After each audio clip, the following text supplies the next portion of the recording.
The Deer Farming Channel is brought to you by Rafter P Construction. Stick around to learn more about Rafter P's design build process and, of course, the biggest deer in the world. Well, howdy everybody, Keith Warren here, and welcome to the show. We're in the Sunshine State where today we visit two different farms. We'll start out at a guy's place that's been farming deer longer than just about anybody else here, and then we'll feature the youngest deer farmer we've ever met right here on the show. So Florida is one of those states that many deer farmers don't realize even exists for deer farming, and I guess the reason why is because it's so warm down here. But the Florida deer market is strong, really strong. And the reason why the Florida market is so strong because it's basically supply and demand. What's happened in Florida, I mean, the Florida deer, most of them are little, and the hunters want big deer. And the way they're going to get big deer is from a deer farmer.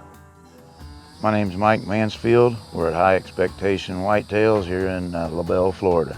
Currently we're running about 110, 120 deer, counting this year's fawns, babies that's still with mamas.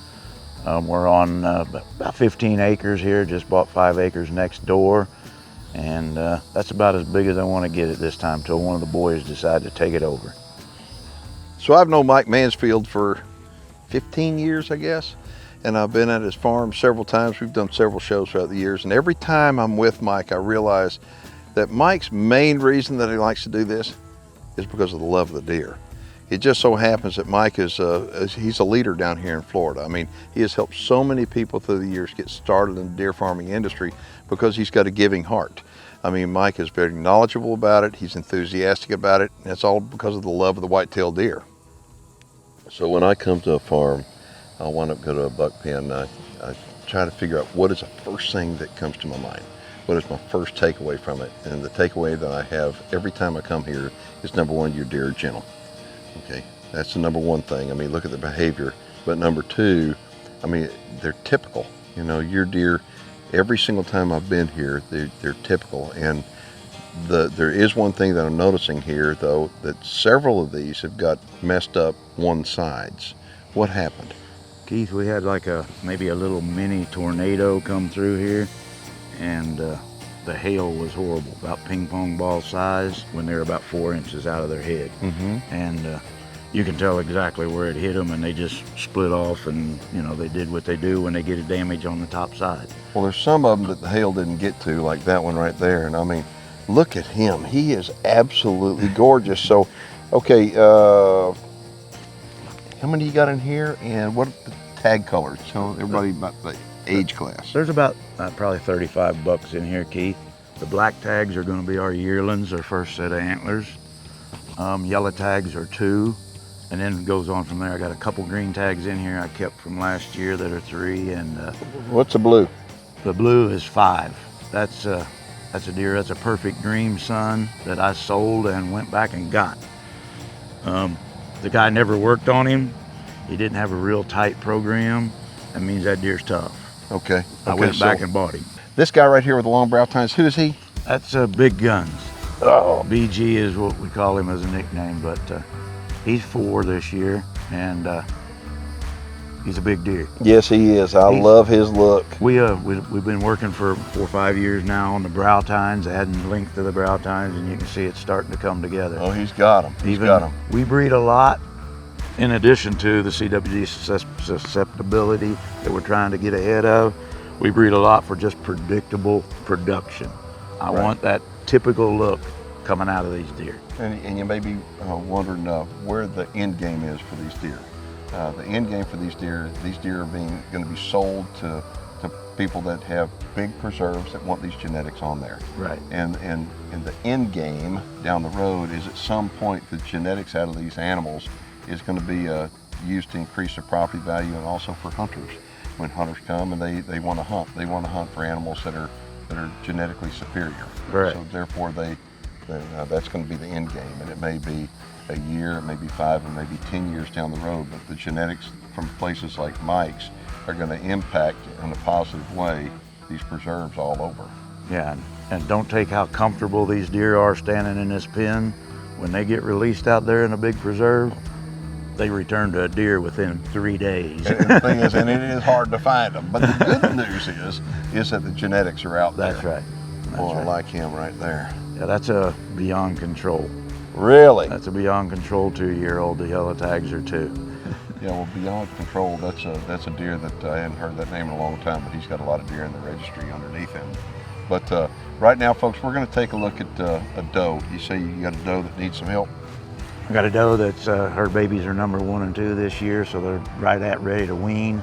She's in another pen with some other mamas. All the babies are swarming and nursing her, and they're starting to pull her down, so we're going to pull her off, vaccinate the babies, move them on to another pen, and then I'll separate them later. Good deal. We'll show you that process, and then we'll show you some more bucks here when we get back.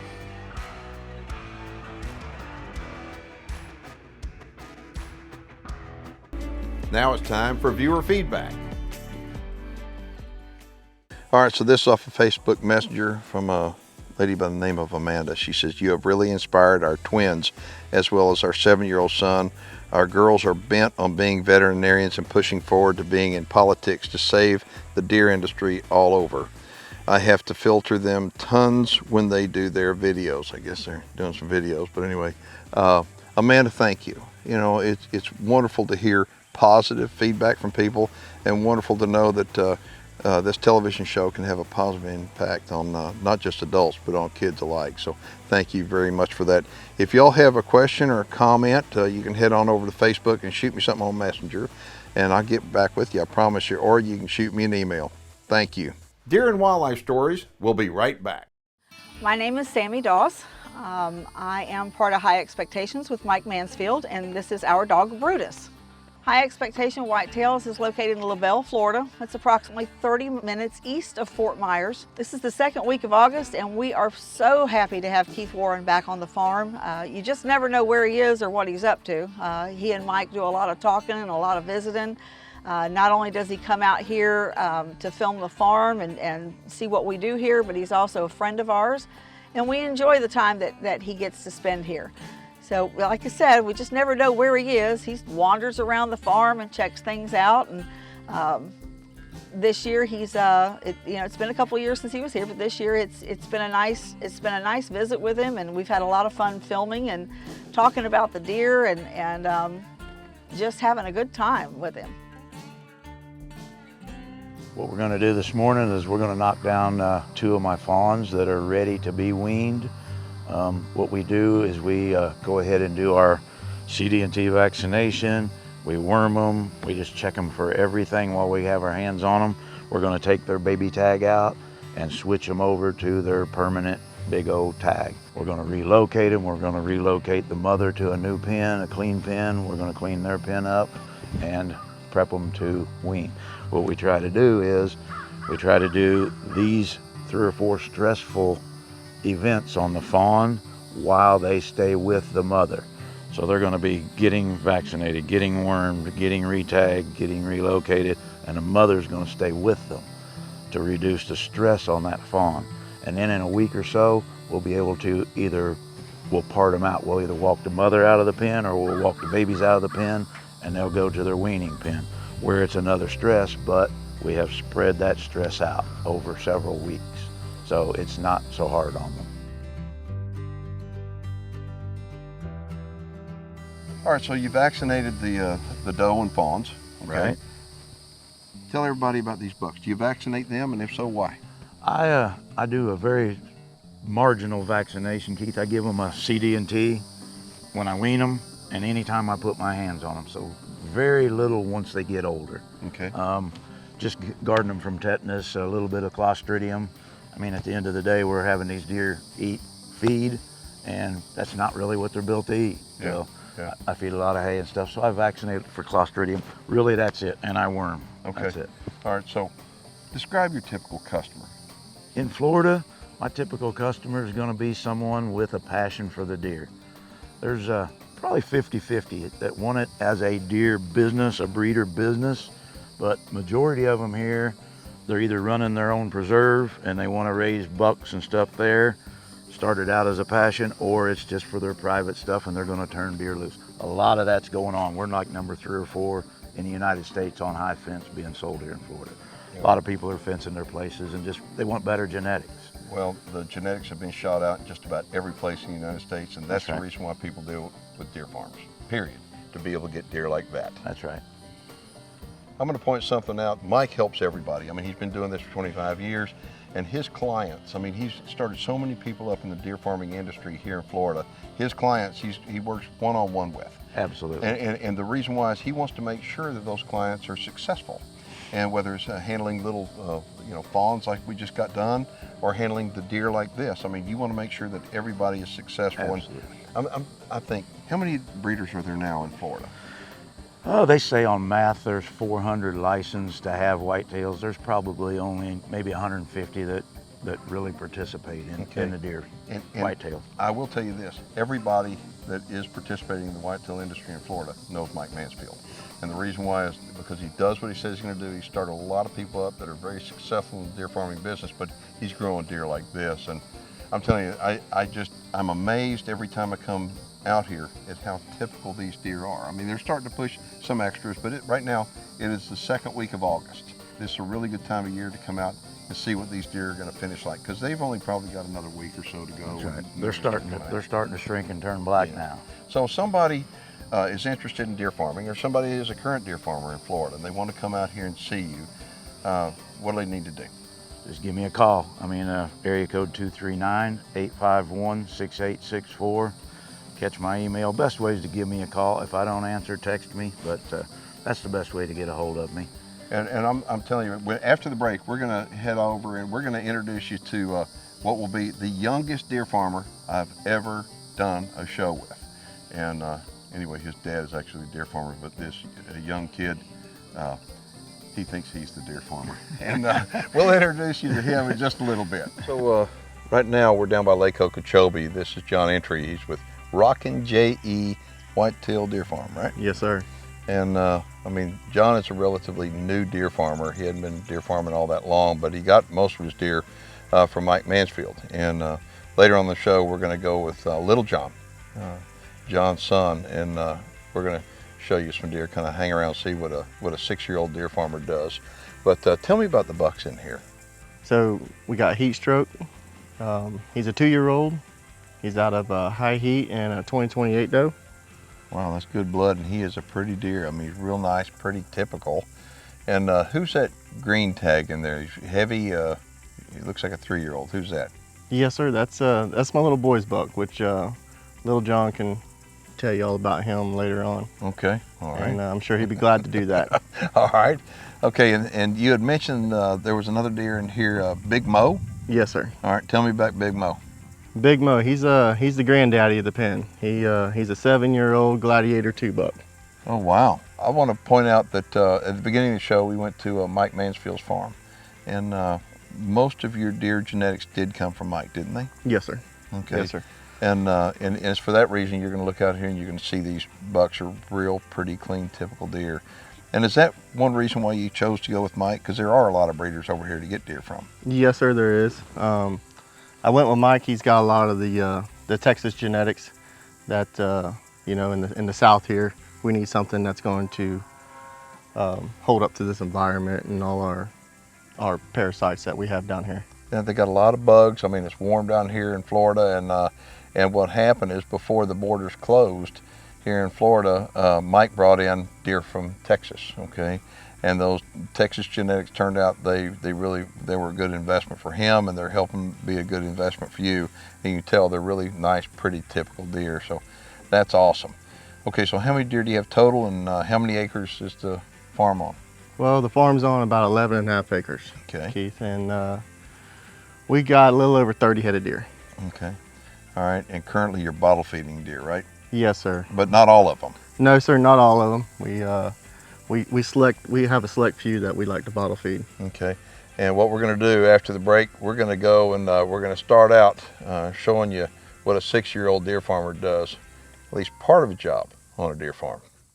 So I come out here to John Early's deer farm, and one thing I can tell about John's kind of a quiet guy. This is not his full-time gig, but John loves the whitetail deer.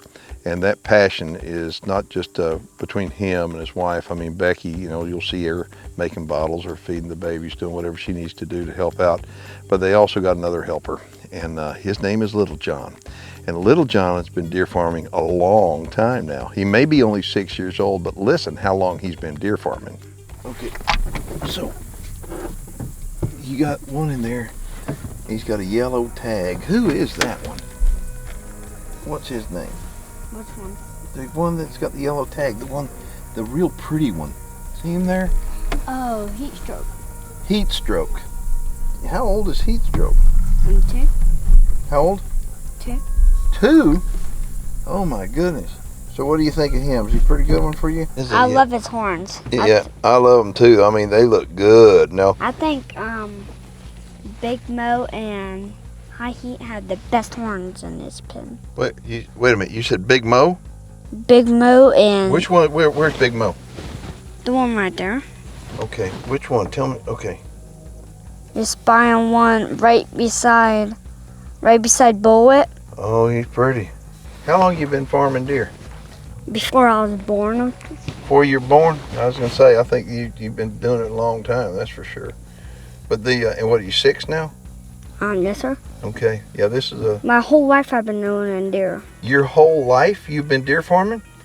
Wow. Before my life. Before your life. Well, I think that's pretty cool. Okay. My mom had one big pen. My mom lived at my dad's brother's house. They had one big pen. They just put deer in there. And so before you were born, you've been around deer? Yes, sir. Okay. I think that's pretty cool. I think that's what happened to me too. It just, I haven't been deer farming that long. But, okay. Tell me, who's that buck over there? That he's right over there. He's got the green tag. So we have Spot has the green tag. He's in the one Yeah. facing the corner, I think. Yeah. Wait a second. Yeah, I see Spot. Okay. So tell me about Spot. How old is he? Why do you call him Spot? 3. I call him Spot because he had spots when he was a baby. Well, don't they all have spots? Right, so I just call him Spot. Okay. Was he bottle fed? Yes, sir. So, are you going to make me a deal on Spot? Can I buy him from you? No, sir. Why not? I don't want you to buy him. Well, how much you want for him? Would you take anything for him? Think about that now. I won't let you buy him. Okay. All right. You sound like a lot of deer breeders I know. It's not for sale, so Spot's not for sale. Okay. So, Bullet, show me There's Bullet. one for sale. You got one for sale? Which one? It's the orange tag. The orange tag. How much you want for him? You have to ask my dad for that. Okay. All right. Okay, that's what they always say. Let me go check on that. Okay. What are we doing for supper? I don't know. I hear You're you not cooking. Are you cooking supper? No, sir. Well, take me to the house. Let's go. We'll figure out. They got peanut butter and jelly up there, maybe, huh? Do you? Do you like peanut butter and jelly? Oh, come on, man. I do not like peanut there. Well, the deer like peanut hay, don't they? In the deer farming business in some states, the market is mature. It's not mature here in Florida. It is like booming. So literally every deer farmer that I know in Florida is making money. It's a treat for me to come down here and be able to feature a couple of farms and be able to make some new friends. If you're watching online, go ahead and leave a comment. We'll get back with you. If you're not watching online, head on over to our YouTube channel and make sure to subscribe while you're there. My name is Keith Warren, and I'll see y'all next time. Okay, so you've got property and you're wanting to build. Maybe a barn dominium, maybe deer facilities, or maybe a badass lodge. Well, you've got to check out Rafter P Construction.